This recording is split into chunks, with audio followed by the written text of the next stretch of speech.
había toda una relación sagrada y una genealogía que conectaba un mundo pretérito, desconocido, ancestral, no documentado, prehistórico, con ese mundo de la historia que él había conocido profundamente desde su infancia, porque bueno, tenía una educación católica, y a él siempre le llamó mucho la atención aquella idea de que en el inicio era el verbo y el verbo era Dios, ¿no?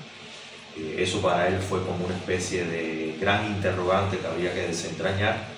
Y yo creo que es de los pocos escritores que hemos conocido hasta hoy que ha entendido el esoterismo que hay detrás de la lengua, la epigenética que hay detrás de la lengua, la metafísica profunda a nivel de reverberación celular, microfísica, cuántica que produce la lengua, ¿no? La vibración de estas palabras que están chocando en las paredes, que producen un fonema, que construyen ideas significantes, significados, que ustedes las traducen, que generan sinapsis en nuestras conciencias, que cada quien a la vez está construyendo su relato individual, pero a la vez hay un coro o un consenso de ideas, ¿no?, pactados por la colectividad. Todas estas eran las cosas que a él le preocupaban, ¿no? Yo siempre que voy a los países trato de rescatar algo que tenga que ver con los contextos. Y sí me gustaría decir hoy que para Lezama los poetas que eran del bucolismo o del coloquialismo o de las imágenes simples o llanas, o poetas de lo que él llamaba el mundo fenoménico, que era el mundo de la representación elemental de los sentidos, él los criticaba mucho y los descuartizaba mucho. A veces fue hasta tremendamente injusto con grandes poetas, ¿no?, que manejaban esa tesitura literaria. Sin embargo, a mí siempre me sorprendió que él admirase tanto a Lorca, ¿no?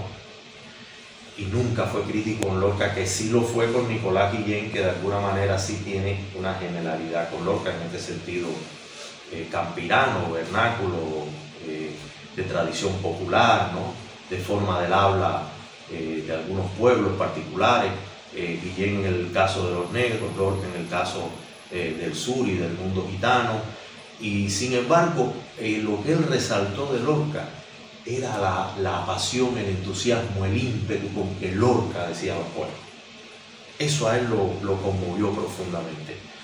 Y yo creo que ahí hay algo, que tiene que ver con toda esa tradición órfica que Lezama estudió tan profundamente, que viene del mundo griego antiguo, que viene del mundo egipcio, que después transita el mundo de las ciudades-estados y de la democracia griega, como en todo ese momento de Pericles, y que después sigue caminando en el mundo helénico y la transición hacia Roma, y que ha llegado hasta los días de hoy con términos como el hermetismo, por ejemplo, ¿no?, el mundo órfico, que tiene que ver, entre otras cosas, con este don especial que tenían todas estas figuras, como el propio Hermes, ¿no?, o como el propio Orfeo, que llevaba una cítara en la mano y que ustedes saben que cuando iba cantando, además de tener el don de la palabra, tenía el don de la musicalidad.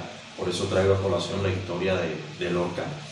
Y se supone que todos estos individuos que son mitológicos, que son una mezcla entre una mujer real y un dios, o sea que ellos son como una especie de interfase, son como una especie de unidad intermedia entre el mundo divino y el mundo terrenal. Estos individuos que tenían el don de la palabra y de la música, que entonces en esa época venía fusionado, no venía separado, como el día de hoy, que los poetas han perdido esa musicalidad, ¿no?, esa sonoridad que tiene la poesía antigua. Y tan es así que fíjense que los grandes teóricos, desde Borges, por ejemplo, del siglo XX, o Paul Valéry, o el mismo Cynthia Whittier, siempre dijeron que en Lezama había como un parteaguas, porque en Lezama empezaba otro sonido, ¿no? No quiere decir esto que sea mejor o peor, o mayor o menor, o más sobresaliente o menos significativo, ¿no? Es que es otro sonido, es otra tesitura, es otra musicalidad, ¿no?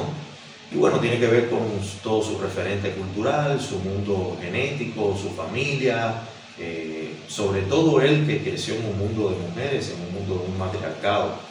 Él es un hombre que yo siempre he dicho que toda su obra va a ser un relleno de vacíos, porque perdió a su padre muy joven, ¿no? Muy niño, de hecho, lo perdió creo que con 6, 7 años, para él tiene que haber sido tremebundo, ¿no? Entonces, ante la ausencia de esa figura y la ausencia de tantas cosas que tuvo en su vida, él tuvo que colmarlas, y por eso es un ser pletórico, barroco, extenso, voluminoso. y yo creo que de esa tradición órfica hereda ese don que tenían esos poetas de esa época. Una, de que recuérdense que en toda la tradición, tanto del mundo egipcio como griego, estos personajes eran los que iban en el momento del juicio final y determinaban si un alma pasaba al infierno o si un alma pasaba al paraíso. Y cosa curiosa y dato curioso que me gusta siempre resaltar, Lezama fue muy criticado porque era abogado y no había estudiado literatura. Sin embargo, en el caso de los poetas órficos, el valor de la justicia, el ejercicio de la justicia era uno de los factores fundamentales. Porque este poeta o esta entidad que era el que dialogaba con el Dios y dialogaba con los mortales y con las almas, iba a sopesar las almas. Incluso en la cultura griega esto se ejemplifica en los criptogramas egipcios con el dios Tro, que es el dios que está sentado y tiene una balanza, y de un lado pone el corazón y de otro lado pone el mundo de las ideas, el mundo metafísico. Y ahí es donde se demuestra hasta dónde esa alma cumple o no con ciertos y determinados valores o requisitos para irse al infierno, al mundo del Hades o al mundo del paraíso, ¿no? Y eso es una evaluación que hacen en conjunto los dioses, el poeta como la figura intermedia y los mortales que están en esa reunión, en ese juicio final, digamos, ¿no? O sea, Lezama tenía mucha conciencia del poeta en la antigüedad, el poeta de los conjuros, el poeta de las profecías, el poeta de la guía espiritual, incluso del espíritu y del alma, más allá de la vida corpórea, ¿no? Todo eso es algo que él ejerce y que lleva a la práctica en un sentido muy vital y muy real, no es algo de pura filosofía de la elocuencia, llamémoslo así, ¿no? Y yo contaba el otro día que él era un tipo tan criollo y tan callejero que él podía darle un consejo, una disertación a cualquier persona que tuviera un problema legal en su barrio, ¿no? Y esto lo hacía todavía un personaje más querible, más raro, porque era un poeta que podía hablar del esoterismo, podía hablar de la cotidianidad, podía hablar de las leyes, como podía hablar de la política también, y lo hizo y se arriesgó, ¿no? Entonces era un hombre con un sentido de la ética, de la misión social del intelectual, de la responsabilidad de un intelectual y de un poeta, incluso de un hombre que dominaba el don de la palabra con el destino de su nación. Que eso es algo muy importante porque él construye para Cuba una teleología insular, un destino a donde debería llegar la nación, y le promete a Cuba que a pesar de todos los pesares, basándose un poco en aquella idea del Fausto de Goethe, de que yo soy aquella fuerza del mal que intentando hacer el mal siempre termina haciendo el bien, él sabía que la futuridad para Cuba iba a ser benévola.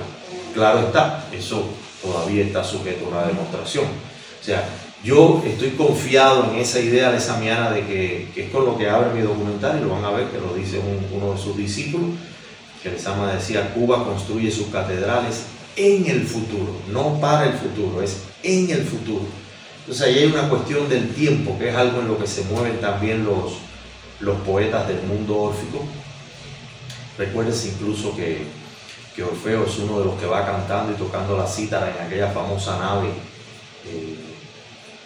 que va a buscar el vellocino de oro al otro lado del Mediterráneo, que parte de Grecia, que es una nave mitológica que no sabemos realmente qué era lo que iba buscando, los argonautas, los famosos argonautas, liderados por Jasón. Pero bueno, Jasón iba liderando militarmente la nave, pero el que iba liderando espiritualmente y haciendo los cánticos y diciendo la arenga espiritual para que aquellos remeros se entusiasmaran, a diferencia de lo que muchas veces Hollywood nos muestra, que nos muestra tambores y nos muestra una virilidad y un estremecimiento de los plexos solares con la gravedad de los instrumentos de cuero y eso. No, este hombre estaba tocando su cítara y estaba recitando versos, y eso era capaz de conmover a esos guerreros y elevarlos hasta un paroxismo, ¿no? Y hasta un acto de heroicidad y acometer una epopeya grandilocuente.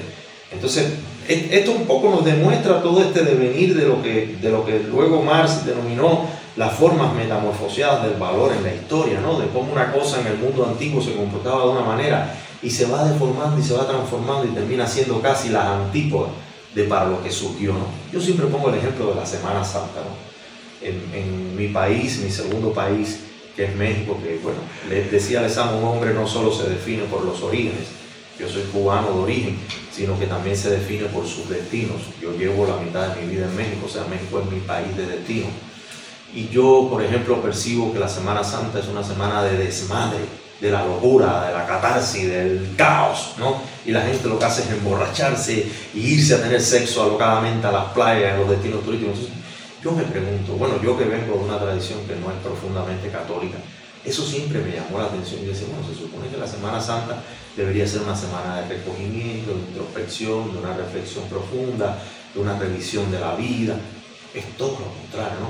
Entonces, eso me llama la atención, cómo un concepto originario puede terminar en el futuro convirtiéndose casi en sus antípodas.